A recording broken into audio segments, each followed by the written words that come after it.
thank the Totem residences for offering us this place to give the lecture and to stress how this lecture is indeed conceived for students in residence and how happy we are to see all the students here. Sir Isaiah Berlin, formerly holder of one of the most distinguished chairs at Oxford, the Fitzgerald Professorship of Political and Social Theory, and now president of Wolfson College at Oxford, is truly one of the great intellectuals of our time. He has made outstanding contributions to philosophical thought, to the history of ideas, to the study of Russian literature, and to Russian intellectual history, the field of tonight's lecture entitled The Russians' Obsession with History and Historicism. Indeed, so wide-ranging are Sir Isaiah's interests that he defies classification by any narrow disciplinary approach. Philosopher, critic, historian, political thinker, he is all of these, but more than that, he has that rare gift of being able to share with those fortunate enough to hear him in a most inspiring yet witty way his erudition and his wisdom. Those who attended his Monday afternoon lecture have already had vivid proof of this quality. To those who are hearing him tonight for the first time, I need only say, listen. Sir Isaiah. Ladies and gentlemen, may I begin by thanking Professor Stinell for introducing me so generously. I can only say that it probably does more credit and reveals more about his heart and his university than about my qualities. And for this I'm most grateful to him. Thank you. I return the compliment in double form. Now, I was going to speak tonight about Russian historicism and history. So far as straight history is concerned, I dare say as many Russians have been interested in history as anybody else anywhere else, and in a perfectly normal fashion too. But the subject which I propose to talk about is a particular influence upon certain sections of them, particular interpretations of history, which seem to me to have made a very great deal of difference to their national existence during the last 150 years, and through that, to all of us. There are a great many motives for study of history. Let me mention 8 or 9, at least. To begin with, people study history because of the solidarity it conveys. We're all the sons of Cadmus. We're all Trojans. The first Frenchman was Francia, who came from Troy, the French were taught before the 16th century. The English were taught they were all children of a Trojan called Brutus. Anything which promotes national solidarity tends to excite interest in history. It increases national cohesion. That's what the sociologists teach. We're all the sons of Troy, we're all the sons of Abraham, we're all the sons of the same dragon. That is one way. The second one is patriotism, glory, past achievements inspire us. This is great to suppose also. The third is simply as material for the sciences, material sociology, material for social psychology, simply natural philosophy teaching with material gleaned from history in the way in which, say, Cicely did it, or perhaps Hume, a sociologist of the 19th and 20th century. Or perhaps it's simply a school of morals. You pick out the bad and the good moments in history. Like Voltaire, like Macaulay. You point out moments which are progressive and splendid, and you point out moments which are squalid and vicious and bloodstained in order to teach people to avoid them. This is what is called philosophy teaching by example. Then there is, for example, the use of history simply for, as I say, straight political purposes, in which you simply teach history as a struggle between rationalism and irrationalism, or clericalism and anti-clericalism, or left and right. This is a school of history very well known nowadays.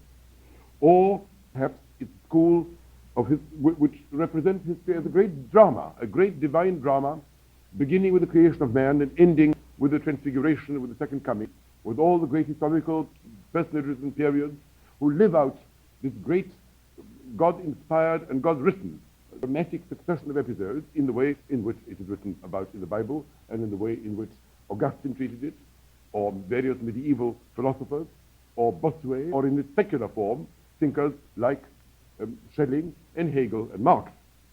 Or it's a school of self-understanding in which we understand human beings better and more profoundly through understanding in what way we came out of, and why we're here, and where we're going, in the way in which, say, Vico or Herder taught men, or to some extent Marx also, the self-translation of man in the course of shaping his own history. or it's a sort of ballet or folk dance conception, as in Herder, in which each human group has its own particular part to play and dances onto the stage in response to certain historical cues. So that every dog has its day, every nation, every human group appears in due course and proceeds to realize itself in some fashion, which contributes to the civilization of the whole. This is the conception of the garden with many flowers, each of which flowers, however, historically in a certain tempo at a certain point. Finally, there is the motive of simple curiosity, just to find out what happened and why. If you ask what it is that fixed itself upon the imagination of the Russians, it's the penultimate of these motives, namely the notion of each human group having its own part to play, appearing in time at a certain point and realizing itself in its own unique, peculiar fashion. And if you ask why this is so, it is because the Russians, as I tried to point out in my yesterday's lecture, were a late comer to the great Western feast. They developed late as a world power only in the early 19th century. They felt that they were looked upon, as I say, as powerful but barbarous.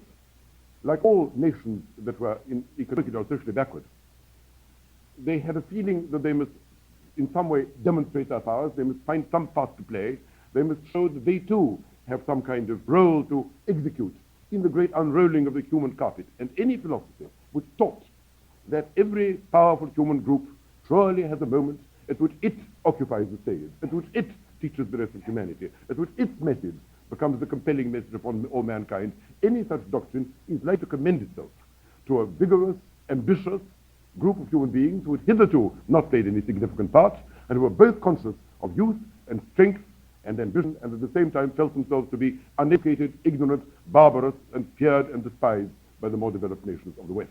This happened to the Germans in the 18th century, and to the Russians, in due course, in the 19th, and to a good many people in the 20th century, all around the globe, who are not very difficult to think of.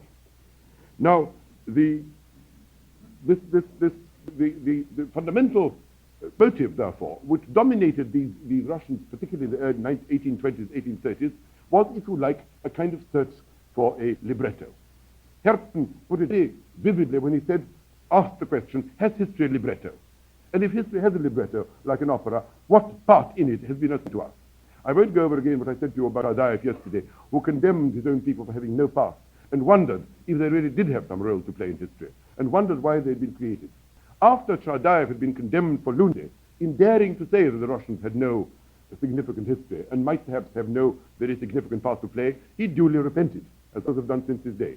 And in his later work, he no longer insisted upon the gloomy and meaningless past of Russia, but said on the contrary, in a famous essay called Apology of a Madman, Apologie d'un Fou, he says, it may be that coming late to the Feast of the Nations carried its own advantages.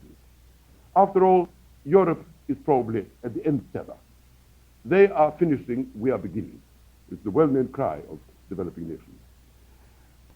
Maybe a special role has been reserved for us. Maybe there is certain special advantage in being backward because they will have invented all the weapons of modern civilization. They have gone through terrible industrial hell for the purpose of creating the advanced weapons of civilization, the machinery, the technology, which is being developed now. We are able to profit by this without going through the agonies through which we have gone. We can profit by their labors without paying the price.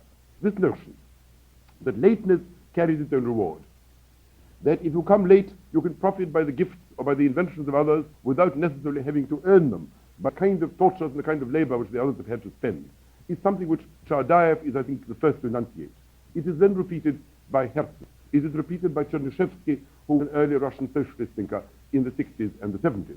It was finally repeated by the late Mr. Deutscher when he explained why it is nations in Asia and nations in Africa have to have better chance of succeeding than the exhausted nations of the West.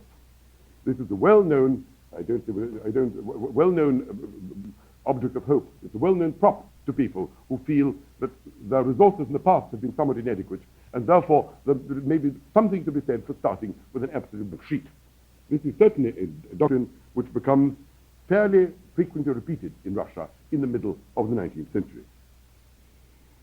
The other motive, of course, is that with the decay of the authority of the church and with the general decay of religion in the early 19th century, they needed some substitute, some faith, some goal to which to fix themselves. And it appeared to them that these historical doctrines, which they derived from the Germans, principally from Herder and from Hill, in which history is a kind of drama with many acts and scenes, in which, therefore, there is a certain order in terms of which various nations come through various trapdoors on the stage in order to play their part. If this could be believed, offered them certainly the firmest hope of doing something significant, of acquiring a kind of proud national self-identity which they were in particular need of, for which they felt a particular necessity. This kind of ersatz religion can be felt particularly strongly in the writings of Russian critics in the 30s and the 40s.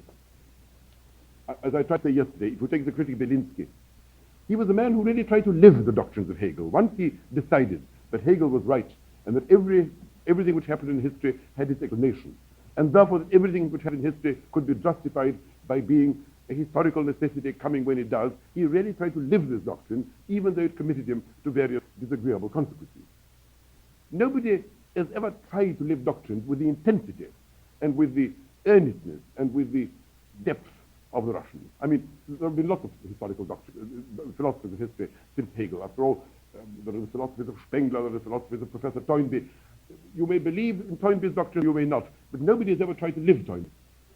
The Russians are the only people who really have tried to live through something which they genuinely believed in this sense. In this sense, the Russian intellectuals of the 30s and 40s attempted in their very lives to behave like people upon whom it was incumbent to realize certain values which only the 1830s and 1840s would bring to fruition.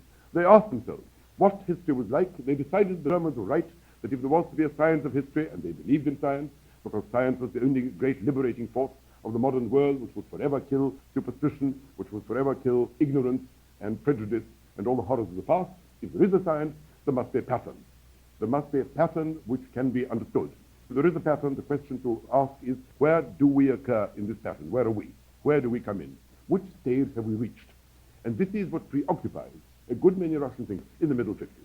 The entire argument between the Slavophiles and the Westerners, which is a well-known argument in Russia in the 19th century, takes a deeply historical form. On the one hand, there are the Slavophiles say, we have our own unique path. We needn't follow the West. Someone like the thinker Honakov says, look at what is in the West. There are two tendencies there. On the one hand, the Roman Church, which has become decayed, which has simply produced a kind of feeble bureaucracy and enfeebled authoritarian order without any spirit, without any soul, which at present oppresses the decadent peoples of France and of Italy. On the other hand, the revolt against it is in the direction of Protestantism. Protestantism is simply a kind of atomizing force which splits people up into mere individuals and has robbed them of all creative urge, which has destroyed their sense of community, and which has made of each man a watertight little island, unable to communicate with others, totally self-centered and self-concentrated. We, fortunately, through the schism, because we have not participated in these heresies of the West, have preserved freshness, creativity, a nearness to Christ, a nearness to God, a certain kind of spiritual liberty, and a natural sense of community, which we alone of all the human tribes have possessed, and this we must carefully cultivate. On no account must we imitate these decayed and unworthy representatives of the Christian religion. Hence, tremendous stress on our Russian past, and tremendous condemnation of Peter the Great, who had the temerity and made the ghastly blunder of trying to imitate the West and so kill the natural spontaneity of the Slav spirit, the one thing which we can be proud of, the unruined, unspoilt, unbent, free Russian spirit which beats in the breast of our uncorrupted peasants. It may no longer beat in the breast of our semi-corrupted bourgeoisie. It is dead in the breast of our wholly corrupted bureaucracy. But if you go to the villages, you will still there find the broad Russian nature, the uncorrupted, smiling Russian faces which augur, which are symptoms of far freer and far nobler development than the busy, neurotic, oppressed, caricature figures, so to speak, running about the streets of Paris and of London will now show. This is the Slavophiles. I've slightly caricatured their doctrine, but the essence of it is, I think, more or less as I've stated it. In answer to this, there are the Westerners, Granovsky, Belinsky, Chernyshevsky, various others, say, not at all. If science is science, then the same pattern must be followed by all men qua men. What the West has done, we shall have to do too. The very notion of a separate fate being reserved for us, of something special being reserved for us, the fact that we alone have been accepted by God from the terrible fate of other nations. The others have gone to their doom through following false paths, but we alone have been preserved to be the saviors of mankind, which Dostoevsky afterwards said. This is surely unscientific, whatever else it may be. If men are there, if there is a human nature which can be examined scientifically, if there are laws which can be discovered about how human societies evolve in relation to their environment, in relation to the surrounding nature, and in relation to the particular organs with which they are endowed. If there is such a thing, then it's perfectly clear that there cannot be any exceptions. If a thing is a cow, it's going to have a cow-like fate. If a creature is human, it must have a human fate. If one is a nation, one must have the fate of a nation. All nations must go through the same hoops, with minor variations perhaps, but in general through the same kind of process. Therefore, we are simply backward. Peter the Great was perfectly right. What he did was to drive us in a rather brute manner, in a rather precipitate manner, but still drive us onto the main road of human civilization. And thank God we are there. We paid a very heavy price for it, but if we hadn't done that, we should have been where the Eskimos are now. And therefore, we must go forward. All this talk about the Russian commune, all this talk about Russian freedom, all this talk about the broad Russian soul has not saved other nations from doom. The Arabs also have had communal existence. They've also had a mir. They've also had obstinate, it's called, also had some kind of communal existence of which the South was so proud, and yet they've nothing of it. There is no point in inviting us to go through the fate of the Arabs of the Arabian desert. And so there is an argument, a well-known argument about whether Peter the Great was a noble savior or an obsessed lunatic. And this, and criminal indeed, and this continues through the 30s, 40s, and the 50s. The ground of it is entirely historical. Both parties appeal not so much to history as to patterns in history, to some kind of pattern of how human beings develop. Each grounds its arguments entirely on historical arguments. And each advocates this course rather than that course on the ground that this is now historically visible. The Slavophiles, because we're fulfilling Slav nature, and this is the way to do it. The Westerners, because this is the path to justice, civilization, light, and to everything which the English and the French have already done and still have to do. Now, let me explain to you that this obsession with where are we on the ladder of civilization? Have we reached stage 17 or are we still at stage 9? Which particular step are we on? In order to calculate what particular step is appropriate, this is something which is really not thinkable in the West. The notion, so to speak, that everything must be adjusted to a particular position in an abstract schema in which you believe as much as people ever believed in the word of God in an earlier stage. In fact, history now replaces the divine word. History replaces faith and religion. History becomes that great external, so to speak, authority in terms of which you justify or condemn acts. When persons in the West go about saying, what is to be the fate of England, what is to be the fate of France, the destinies of Russia becomes an obsessive subject to the novelists, to the historians, to the social scholars, to everybody who is concerned with Russia. What is to be our fate? Where are we going? Are we going to be destroyed by the Western nations? Are we forever going to lag behind them? Or on the contrary, are we going to overtake them? Are we going to be as good as them? Or even better? Have we a special fate? Have we a duty towards them? Have they a duty towards us? Are we the messianic who is going to save them? Or on the contrary, are the home of darkness and barbarism, never to be saved from the dreadful yoke of this ghastly government? And so on and so on. When Western thinkers ask themselves questions, they do not ask themselves questions in this form. If when Michelet, let's say, a French historian, much obsessed by the sort of history, when he denounces the Jesuits, or he denounces Napoleon III as a tyrant, or whatever he may do, he doesn't say to himself, have the Jesuits betrayed the French debtors? Is Napoleon III a traitor to the laws of history? It wouldn't mean anything. When John Stuart Mill wants to know whether this or that course of action is the proper course of action for the English nation in 1860, or whatever it may be, he doesn't ask himself, what is the historical obligation of a nation like the English in 1862? Where, on which particular rung of the ladder of civilization are we at the moment, and what does this rung demand of us? This notion that history makes certain demands upon you, that you must behave in accordance with what the historical moment exacts from you, that there is a kind of inexorable pattern on which you are to find yourself, and having found yourself on the map, this itself somehow conveys or into certain directions of our behavior. This is typical of people who cannot as yet trust themselves, trust their own moral sense, as John Stuart Mill could, can't trust their political convictions, as Michelet could, and have to have recourse to some outside authority. In the old days, the word of God. In the new days, the new science of history, which is a kind of Vladimir, which is something which gives you answers to all the deepest questions of national and individual existence. We'll find that this thing goes right on. I mean, let me give you an example of the sort of idea. For example, the historian Tucherin in the middle of the 19th century argues that the Russian constitution cannot be obeyed. A liberalization of the Tsarist regime isn't on because we are still at such and such a stage of the Hegelian evolution. Since we're only at a rather early stage, we may have to wait centuries for all the trials, for all the thesis and antithesis and synthesis to be gone through, and the synthesis to produce its own antithesis, and this produce its own synthesis. All this is gone through patiently. The corridor must be gone through stage by stage. You can't skip stages. History is an absolute inexorable kind of problem, and the idea of trying to skip stages is mere childishness.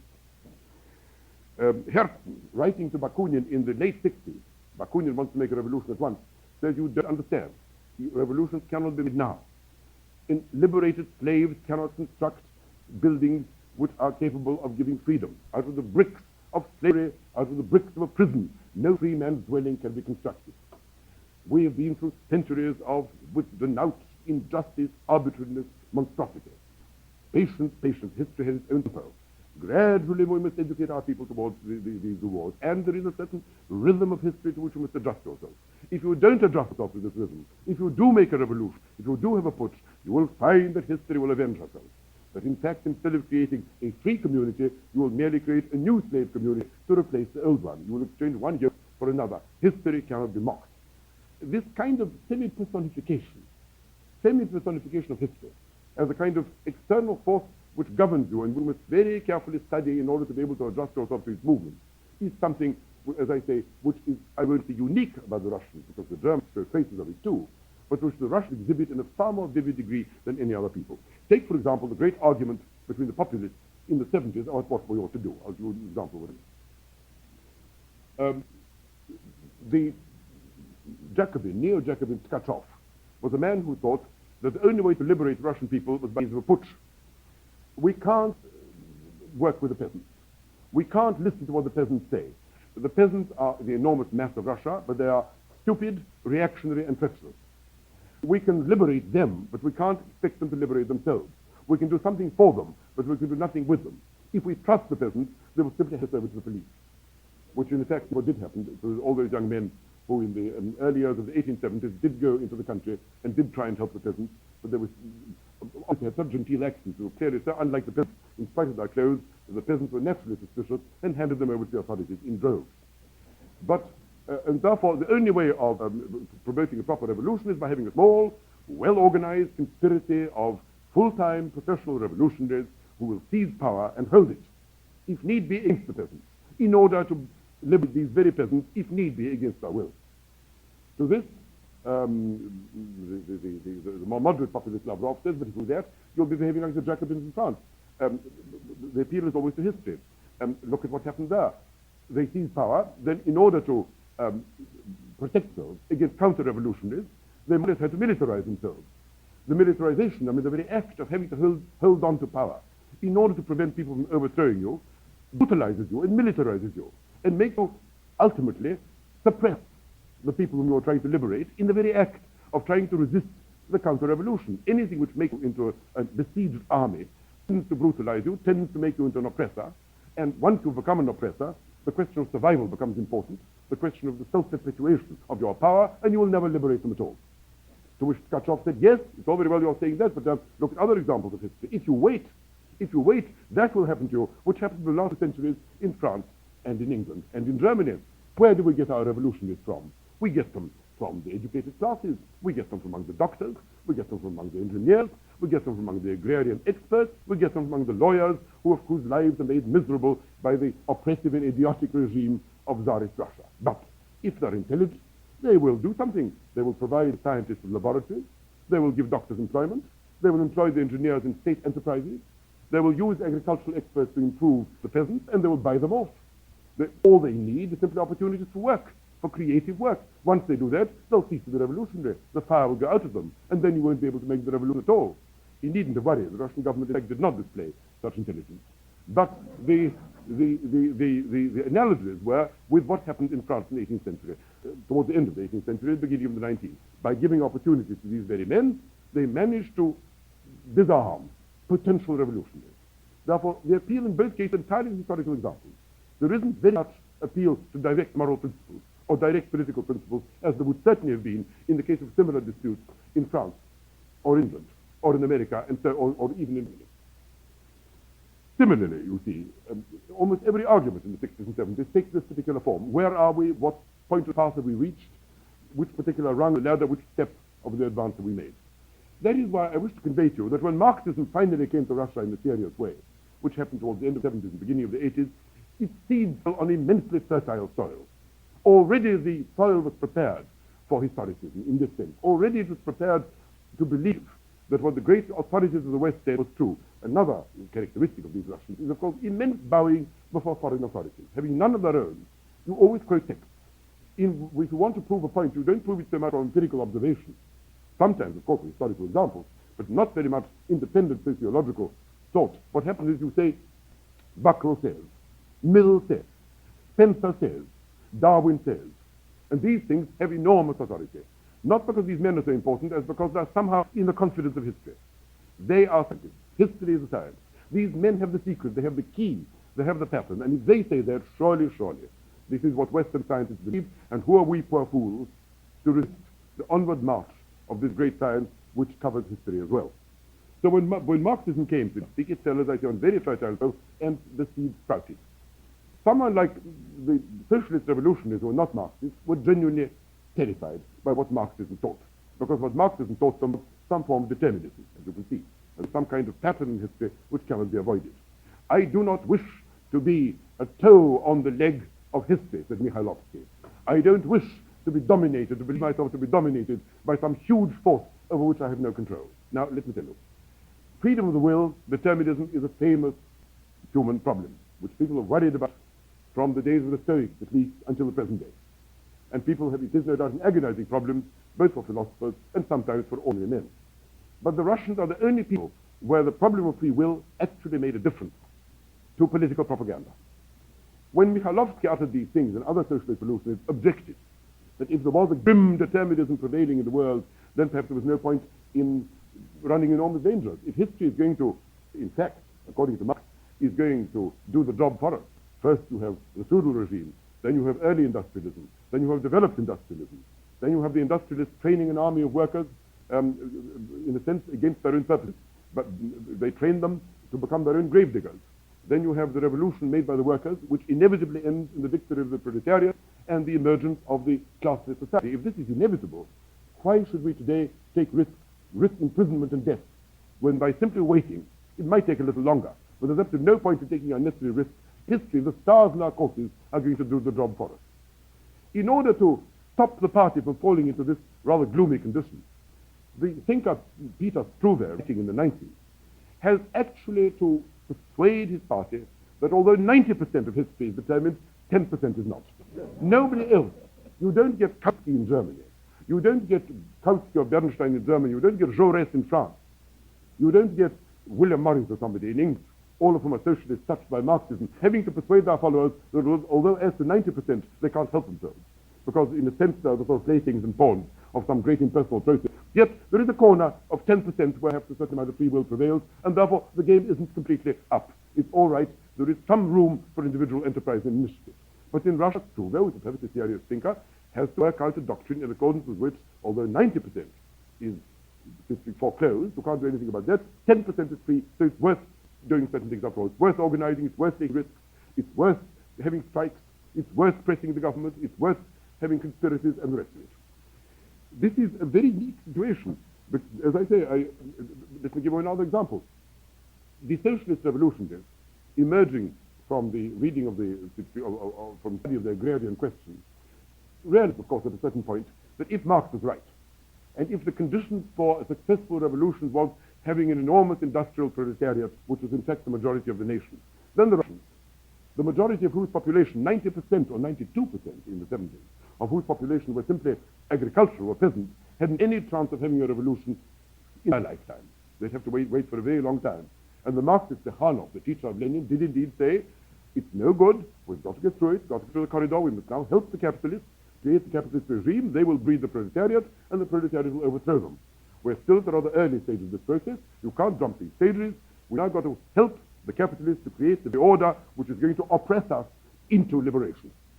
This was a very disagreeable prospect for people who thought that no condition was worse than having an oppressed proletariat, having ghastly conditions of the industrial revolution with all its horrors. Nevertheless, if history was science, all these stages is on. So the social revolutionists wrote, one of them at least, or two of them, wrote letters to Karl Marx and said, do we have to go through this particular stage? Is there not some method of attaining socialism through the peasant commune, circumnavigating? Must we really go through the horrors of industrialization, of the proletariat, of exploitation, of surplus value, of the entire bag of tricks? Well, Marx naturally at first wasn't very pleased by this. He said, I mean, this is childish. I mean, you were asking me to exempt you from the laws of history, like a sort of headmaster. I mean, could they have a sort of special arrangement made with history? This is really too naive.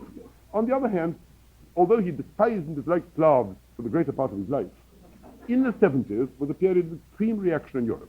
It happened after the crushing of the French Commune, when the chances of any kind of left movement in Europe were very dim. The only people who appeared to him to display any kind of initiative were the Russians. There, at least, some governors were. There were some bombs which did go off. The revolutionists did show a certain amount of individual courage and stamina. They all came, and when I say all, 3 or 4 of them who managed out, came to pay homage to Marx and recognize him as the greatest revolutionary theorist in the world. It would need an even stronger nature than Marx not to yield to the profound and sincere veneration which these brave and heroic men evidently showed to the old man in London. And so he relented somewhat. And he wrote them a letter in which he said, well, when I was writing Das Kapital, when I was evolving my theory of historical materiality, I wasn't thinking about Eastern Europe at all. I was really thinking about the West, which is true enough. In your conditions, well, he said, in certain conditions you might be able to do it. If, for example, there is a world revolution to sustain you on its shoulders, because if there isn't a world revolution, the other capitalist countries will extinguish your revolution. They will be, however successful may be in promoting it. If there is a world revolution, it's just possible to may be able to go straight into socialism without entering the long and painful stage of factory industrialization. However, of course, this is very uncertain and so on, but there is a chance. Now, you must understand the position of the Marxist Party. The Marxists really believed in the literal inspiration of Marxist texts. They believed terribly in the authority of the great scientists of the West, as great naive people are liable to do. When Plekhanov was a faithful Marxist, self-converted in about 1886 or so, perhaps a little later, discovered that this letter had been written, he realized that the publication of it would cause absolute havoc in the Russian Marxist Party. If Marx gave them the faintest hope of being able to circumvent the necessity of industrialization and of breeding a proletariat, not only would the socialist revolutionaries have turned out to be writers against faithful Marxists, but the Marxists themselves might become demoralized. And so he suppressed the letter. The letter was published, I think, for the first time in 1924, 23 or 24, well after everybody's death, so to speak, well after the revolution. Now, the point I wish to make is this, that he was right from his point of view. It wouldn't have been necessary to suppress a letter by Marx in any other country. That is the point I wish to make. If Marx had written a letter of a somewhat heretical, non-Marxist type, so to speak, to Kautsky in Germany or to Bernstein, if he had written in these terms to Monsieur Jules Gued, who was the leader of the Marxist socialists in France, it might have stimulated an amount of lively discussion in the socialist organ. People might have said he means this or he means that. We ought to interpret his text in this way or in that way. Or we learn from history. Marxism is not a dogma. It has to be applied in the creative and spontaneous fashion to the changing circumstances of the time. Some people would have said, well, perhaps the old man was nodding when he wrote this. Perhaps he wrote it rather late in life. Perhaps his earlier writings are more important. At any rate, I don't think there would have been anything more except a lively debate. But in Russia, it would have created a disaster in the party. And Plekhanov was absolutely right, from his point of view, in suppressing this document, which afterwards caused fearful indignation among the people who still remembered him when they discovered what he had done. Because from the point of view of preserving the cohesion and the faith of the Russian movement, these kinds of heresies had to be kept dark, even when they preceded the source of all orthodoxy himself. Consequently, as I say, the letter was suppressed. I'm only giving you this as an illustration of the passionate state of the total adherence to what might be called the notion of the inevitable historical pattern, upon which the whole of late Russian Marxism was securely founded. And Marxism was an attractive doctrine because at the time when the police had finally caught up with individual revolutionary terrorism, which had in fact succeeded in assassinating the Emperor Alexander II, when they finally disbanded the terrorist movement, Marxism was a kind of relief because it at once said individual terrorism was no use, and when people said, what should we do? The answer was, you must go to the British Museum or its equivalent, study history, and after you've discovered the proper theory of history, then gradually build up a party, a propaganda, and then go through all the historical stages patiently, one by one. This was a very great relief to people who didn't want either to risk their lives or go to jail. Above all, because it also offered a happy ending to the story. The success in the end was guaranteed. There's nothing that inspires people so much as the conviction that stars and courtiers are fighting for them. And this Marxism genuinely guaranteed more than any other movement of its time. If you ask about Lenin, for example, I don't wish to multiply examples, he was absolutely steeped in this kind of historical mythology. In 1896, or thereabouts, and I don't guarantee the date, being impatient by nature and being rather gloomy at the thought that a long period of industrialization was needed before the revolution could possibly be a success in a peasant country, which is what Western Marxists would certainly maintain. Being, as I say, somewhat discouraged by it, he tried to work out a theory whereby, after all, peasants were peasant proprietors. Proprietors were capitalists. If what you needed was a capitalist regime in a high period of development, maybe Russian agriculture, in a rather eccentric fashion, could be regarded as a high capitalist regime in an advanced state development. Therefore, perhaps the chances of an early revolution were not all that dim. Well, he was ultimately dissuaded out of this, naturally enough, but the mere attempt to try and adapt the Marxist doctrine to rather recalcitrant Russian conditions shows this absolute desire, so to speak, to try and fit into the proper slot history. Otherwise, there was no hope. Similarly, in 1905, for example, the revolution of 1905, the question arose, where are we on the historical scale? Are we in 1848 or are we later? What sort of revolution should we make? Should we read Marx's writings of 1850, which tell us that the proper way for a proletarian party to proceed is to make a revolution together with the liberals and then gradually sabotage the liberals and take over power, which is Marx's advice about 1850, or on the contrary, do we read the Marx of the 1860s, who says the only thing to do is slow educational process propaganda, the creation of cadre of conscious workers who will gradually lead the proletariat, which by this time will have become the physical majority of the country. Depending on the answer on which Marx you read, your political tactics will follow. Certainly, they will only follow and they will only be valid if they can somehow be attached to and read off the book, which itself is a key to the actual structure of modern, the history and development and pattern of modern society. In other words, the fixation, so to speak, upon historicism in this particular sense is very, very great. History becomes, as I say, what God was to Calvinists, what God was to Calvinists versus Catholics, or Catholics versus Calvinists, what the will of God was to Muslims versus Christians or Christians versus Muslims. Even in 1947, Stalin was still able to kill quite a lot of people for the crime of ignoring the true historical laws of economic development.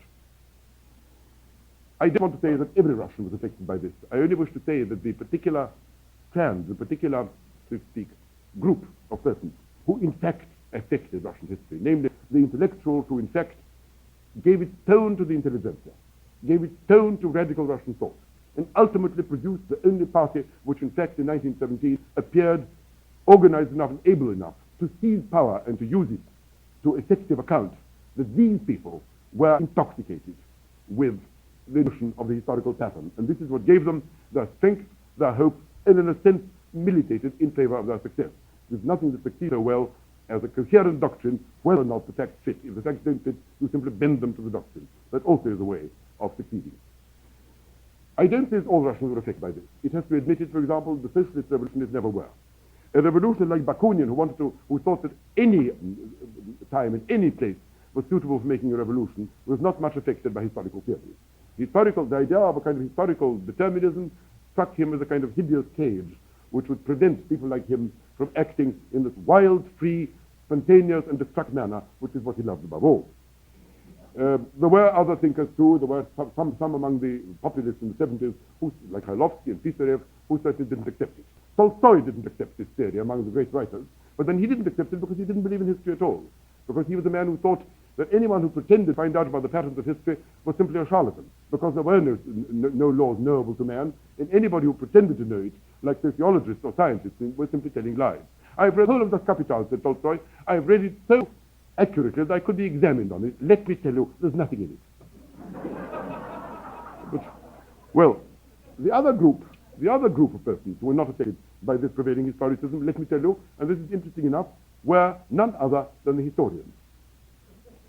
I don't say they were all unaffected. You could say that perhaps Granovsky, Solovyov the elder, the father of the philosopher, did make a formal bow to historicism. In their introductions, they do affect to say that history has a certain structure. Solovyov produces certain Hegelian statements. Granovsky says that history has a temper, but of course we mustn't assume it to be rigid, because nothing is more awful than a man who comfortably lies down on the bed of dogma and then proceeds not to think at all about how things really happen, and exacts a great deal more spontaneity in history than is allowed for by even the most eminent theorists. But having said these things, proceeds to write history in a perfectly normal manner. So does the greatest of all Russian historians, Trotsky. So does Platonov. So does Kareyev. So do all the most eminent historians at the turn of the century, and the Russians have had their share of profound and eminent historians, no less than any other nation. People who actually do history find that the way to write it is by sheer empirical research, of discovering what happened, when it happened, and trying to answer why it happened in terms of ordinary, non-theoretical categories. So that the myth, so to speak, really appealed not to historians, but to people in search of some kind of ersatz religion, of people who wanted a role, people who wanted to be guaranteed happy ending, people who wanted something which would whip them on. And in modern days, this particular doctrine spread beyond the confines of thought. The whole conception, for example, of the imperatives of industrialization, of moments of takeoff, of special kind of historical launching pads from which we set off, of how to find out the exact moment at which we set off, how industrialization works. There are certain stages that one must go through these stages, and you mustn't skip. The whole notion of following through a kind of set pattern which is created for you by nature, by history herself, has become quite an embedded view in the thinking of quite a lot of backward nations seeking to acquire power and identity through industrializing themselves on what they conceive to be the pattern of the Russian Revolution. And in this way has had an enormous influence in Asia and in Africa.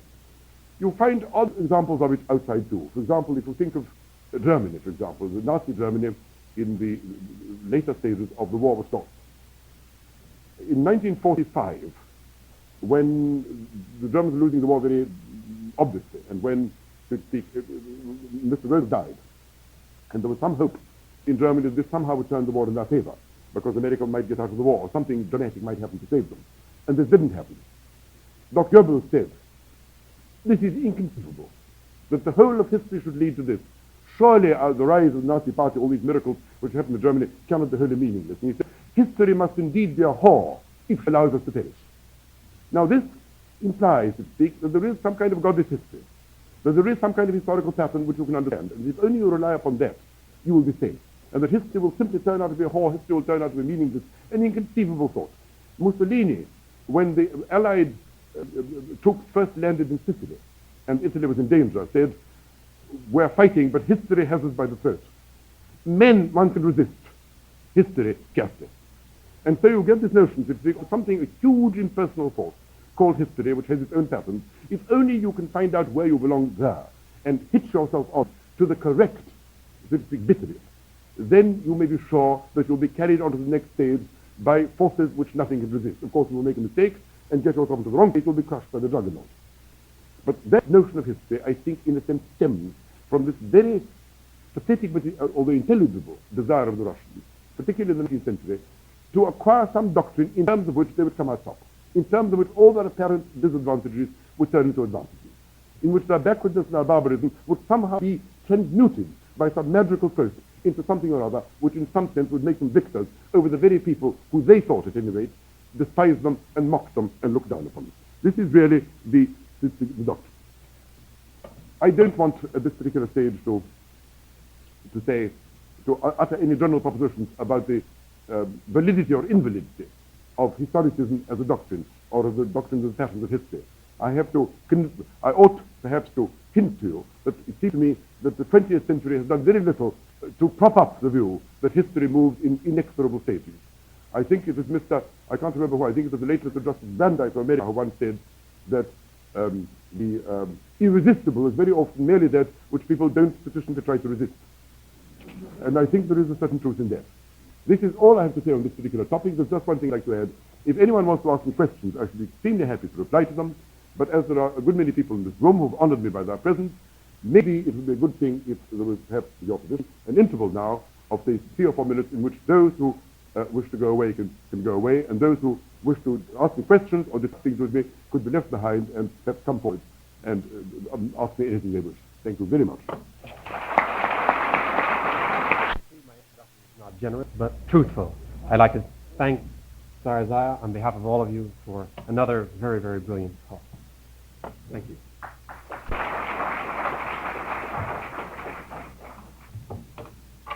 Here are the questions asked.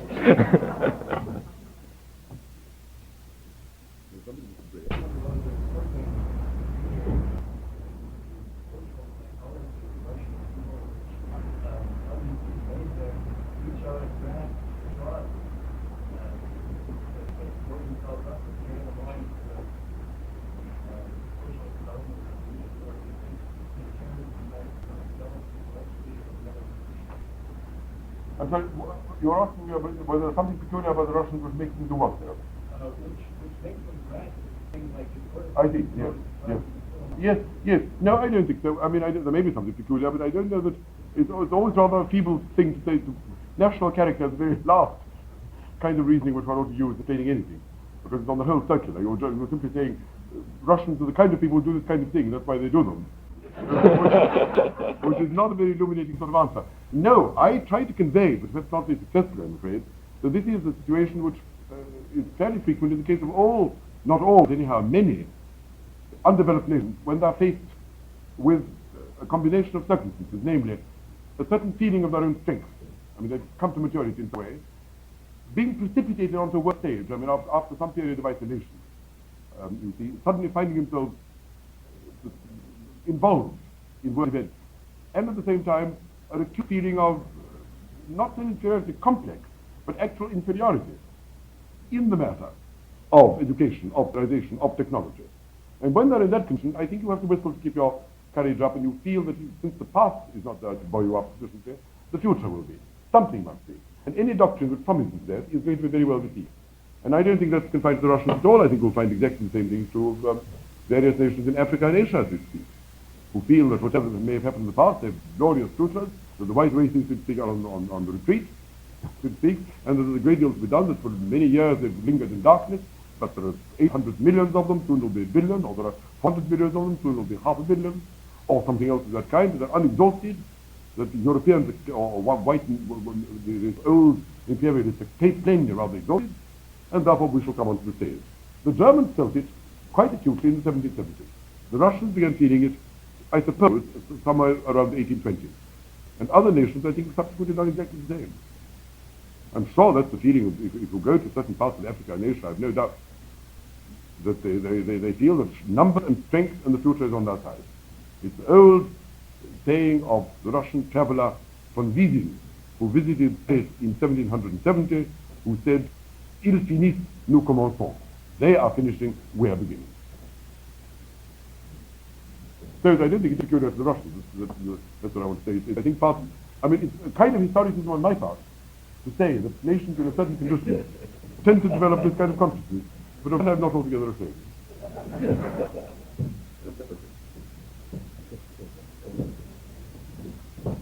I inspires people so much as, it's illogical, but nothing inspires people so much as the thought that the stars in our courses are fighting for you. Although you could leave it to the stars, you don't. You feel that if you go in a certain direction and historic forces are washing you up, buoying you up and moving in the same direction, you will surely win. This is certainly what buoyed up, so to speak, say, Calvinists or equally deterministics in the wars of the 16th century. But in this case, of course, the inevitability of a revolution can be part of a determinist pattern. I've read Karl Marx, that's presumably what we're thinking of. If you read the works of Marx, you will find that in some sense, revolution cannot be averted. Whether it will be bloody or not will depend perhaps upon particular circumstances in which in each country it will arise. Whether there will be a revolution, i.e.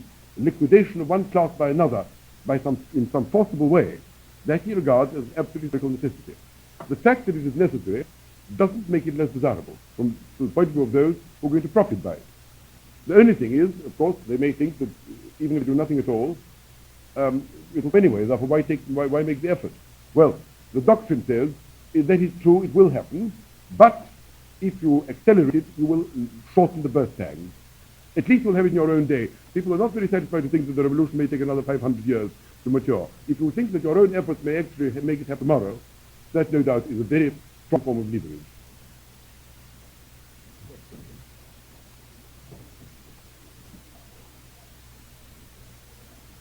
It did.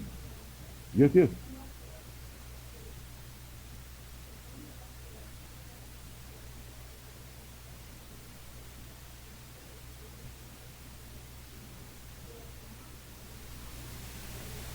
Perfectly good question. In the case of the Chinese, I think we do know the answer. It is, of course, the case that when Mao began to modify Marxism by saying that it's possible to make a revolution as a result of the organization instead of waiting for the proletariat to develop, this was severely denied, as you know, by the communists of Moscow. And when, in fact, he successfully made this kind of revolution, they were rather reluctant to have to follow its results.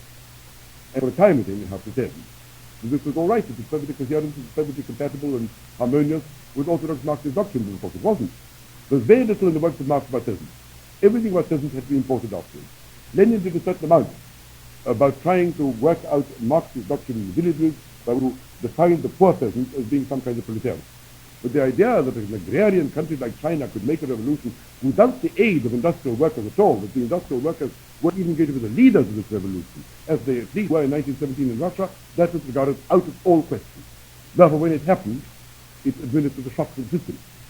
How many theorists around Moscow and what they could think, how deep a shock it was, and how sincerely and how deeply by this time they believed in that doctrine is something I can't tell you. But if they did believe sincerely, they would certainly have suffered an extreme intellectual trauma. Well, it's a question I never know the answer to. I don't think Marx was an unpopular answer. Let me tell you, the old Russian sense of mission is what I ask myself about. Whoever generated the old Russian sense of mission, Dostoevsky, he certainly believed it. He certainly thought, in the famous Pushkin speech and in his great many other writings, that Russia was the Christ-bearing nation which existed for the purpose of convincing others. Even old Slavophiles like Aksakov and Kholyakov didn't really believe in the Russian mission vis-à-vis the world. I mean, they thought that they were the chosen instrument of Christian relations, and that they were the most Christian of nations, and that their medieval organization was, in fact, both the most human and the most Christian form of existence known to man. That's what they believed, never they were proud of it. But I don't think there's a very strong sense of missionary enterprise in the other nations. Kholyakov didn't want to convert the English. Aksakov was not interested in converting the French. Therefore, when you say Russian submission, people talk about the Third Rome. Well, there was a monk called Philotheus, it can't be denied, who did say, one Rome perished, the second Rome perished, and the third will perish no more. But the monk Philotheus didn't leave a very deep imprint upon the history of the Russian Church. He lived when he lived, and there were occasionally certain antinomians who revived his words and said these sort of things. I just say, among the sectarians, probably were some rather exalted types who went preaching this kind of thing. But I think the notion of Russia as a messianic nation, with a particular messianic message for the world, is much exaggerated. And I think that so far as Marxism was concerned, it was really the Marxist mission which was taken over. And if you take someone like Lenin, he did not believe in the Russian mission, ever. His idea was there would be a world revolution.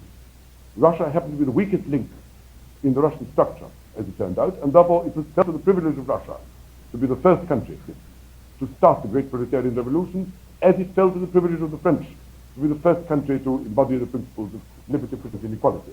But Russia wasn't doing it for herself, she didn't have a particular historical role, and the assumption was that once she started this great fire, it would spread over the world.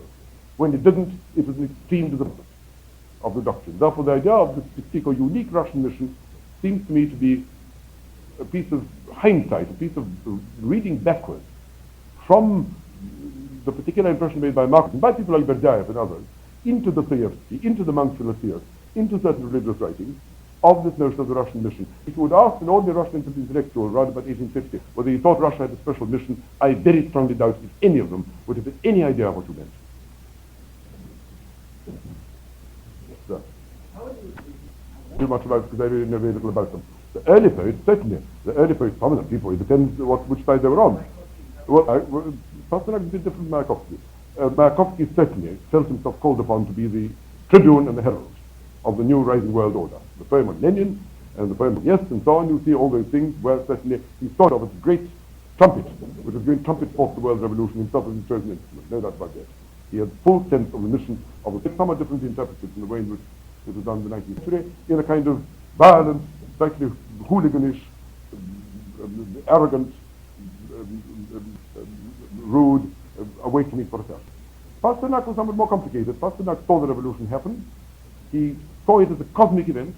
He saw it as something elemental. He saw it as something unintelligible. He saw it as something beyond reason, something which could not be explained in terms of ordinary rational whatnot. And he accepted it as some kind of vast elemental force which the poet was forced to bow to and was forced in some way to interpret. But he never committed himself to it as a tribune of it. He was never a propagandist for it. He didn't see himself as an instrument of embodying certain new revolutionary values as against old, and always stood aside from events at all times, both before, so to speak, the Zhivago period and after. The poets of the last 15 years, I simply don't know. I think they simply see themselves as voices of youth, voices of some of the dissident ones, voices of sometimes voices of protest, at other times simply voices of the new youth culture, inspired by Hemingway, inspired by Rachel Lindsay, inspired by, so to speak, with the more noisier American poets and noisier American writers, into simply expressing their own unbridled, rich, new, healthy, vigorous, barbarous natures in a violent and memorable manner. Absolutely, one does not believe in art. One does not believe in duty. One does not believe in the business of poets to write poetry. Nothing. One does some principal objective. He was simply to write poetry. I mean, as a citizen, he may have accepted or rejected the revolution, but he wasn't either a revolutionary or a counter-revolutionary person. Mandelstam was a man who believed in art above all, salvation by art.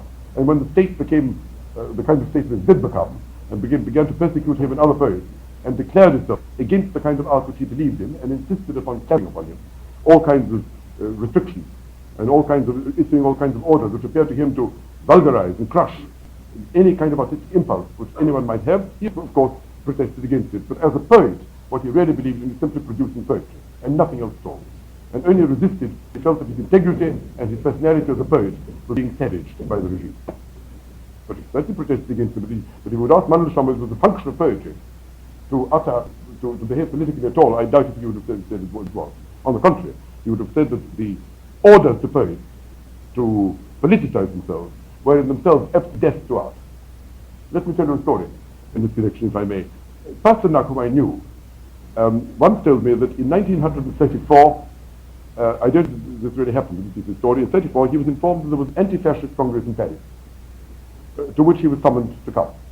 Men appeared with a sort of some kind of morning coat and top hat, which was then thought to be proper attire for a poet appearing in Western Europe. He was put in an aeroplane and sent to Paris.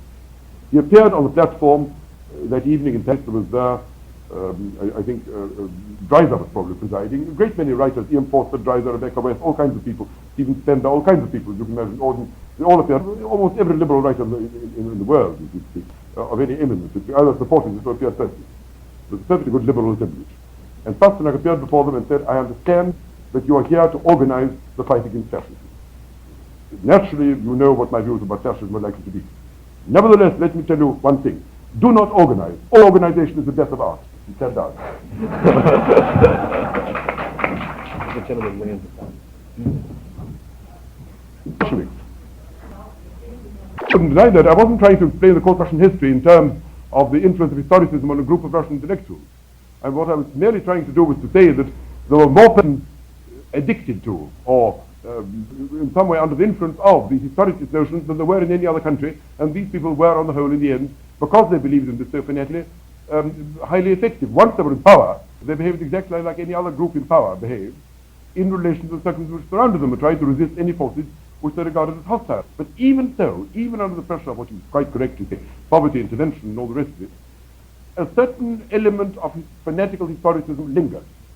That is to say, for example, the particular policy with regard to China, the failure to support the communists at a certain stage, was due to the fact that they had a particular theory of history in accordance with which certain events had to come first, certain events had to come later, and therefore, at that particular moment, the book said that nationalism had to be supported.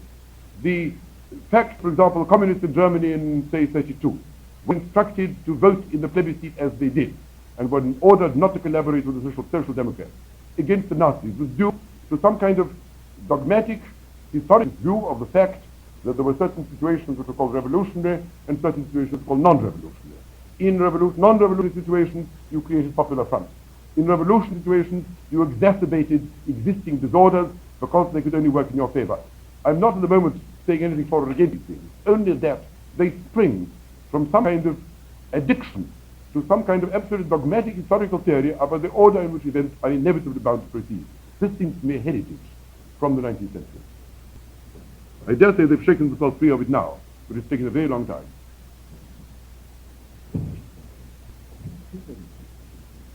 Person left. I have thought, particularly of England. It's perfectly true that white man's version, Kipling, the general imperialistic, so to speak, of the 90s, is a genuine form, a rather feeble form, but still a form of historicism. But that occurs only when imperialism comes under attack. It didn't occur in the 18th century, it didn't occur in the early 90s, when the empire was being created. And when England was at the height of its power, which was in the 60s and 70s, it didn't need a particular, so to speak, theory or doctrine or myth in order to sustain it.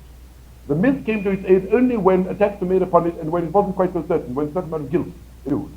And when people began wondering whether all this power being wisely used or wisely controlled, and by what right they held down various native populations, and by this time were beginning to this sort of ferment.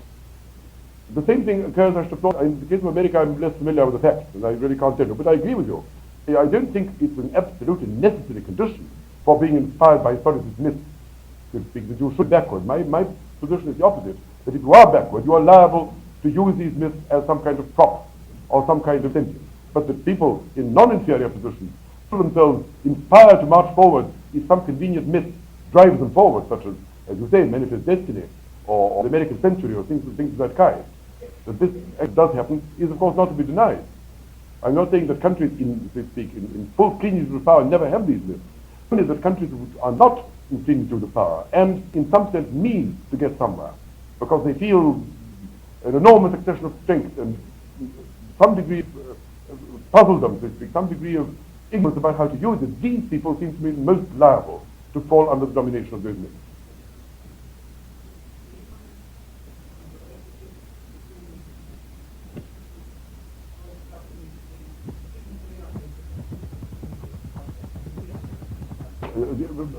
Yes, I see that. Yes. Still, yes. I think maybe we can have one more question, I think we presume. They do. That really would involve not taking into account a very great many factors. I was only confining myself to the rather narrow question of when are these, what kind of situations are the situations in which historicist models particularly appeal to communities, whatever the other factors involved may be. I mean, it's quite obviously true that no